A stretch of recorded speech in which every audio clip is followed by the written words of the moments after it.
Halo, assalamualaikum anak-anak. Selamat pagi. Saksikan video berikut ya dalam pembelajaran gaya dan gerak. Dan jangan lupa tulis nama kalian di kolom Halo komentar. Sobat Gen, Terima Assalamualaikum kasih. warahmatullahi wabarakatuh. Gimana kabar harian kalian? Semoga selalu menyenangkan ya. Tetap semangat dan selalu jaga kesehatan.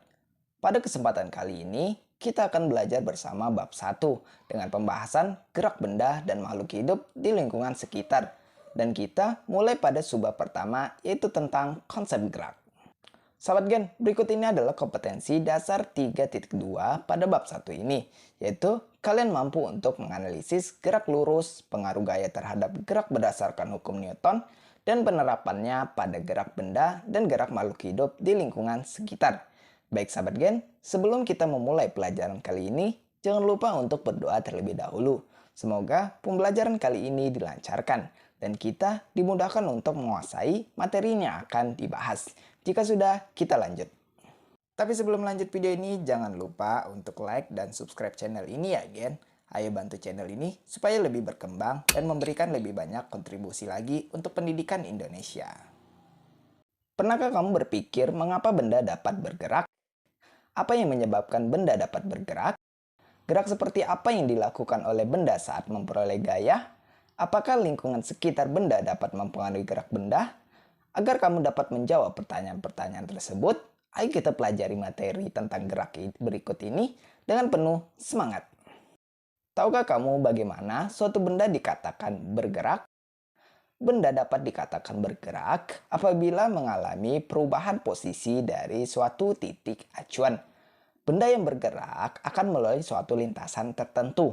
Lintasan dapat berupa lintasan yang lurus, melingkar atau parabola, ataupun tidak beraturan.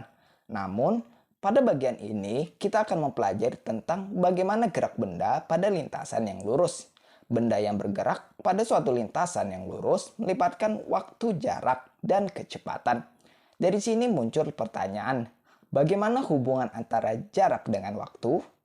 Bagaimana hubungan antara kecepatan dengan gerak? Untuk mengetahuinya, simak penjelasan berikut ini, Gen.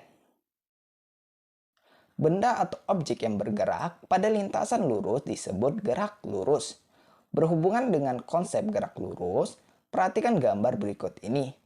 Coba hitung berapa besar jarak dan perpindahan yang kamu lakukan saat melakukan perjalanan dari rumah ke sekolah dan dari sekolah kembali ke rumah.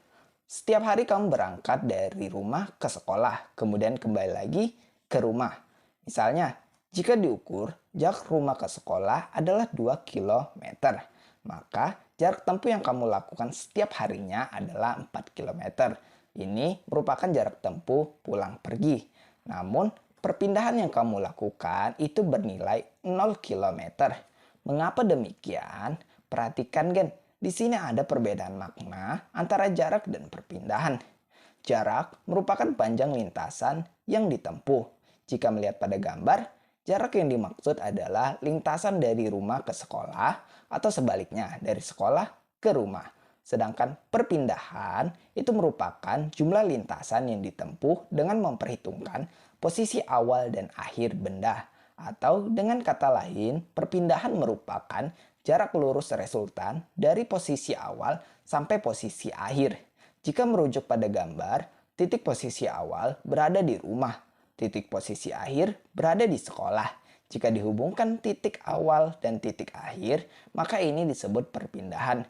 Namun karena kondisinya di titik awal kita di rumah, ke titik akhir di sekolah, kemudian kembali lagi ke rumah, maka perpindahannya adalah 0 karena kita tidak mengalami perpindahan.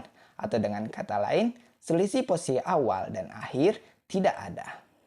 Sekarang, Berikut adalah materi tentang jarak dan perpindahan. Terima kasih anak-anak. Jangan lupa dijawab soal-soalnya ya. Terima kasih.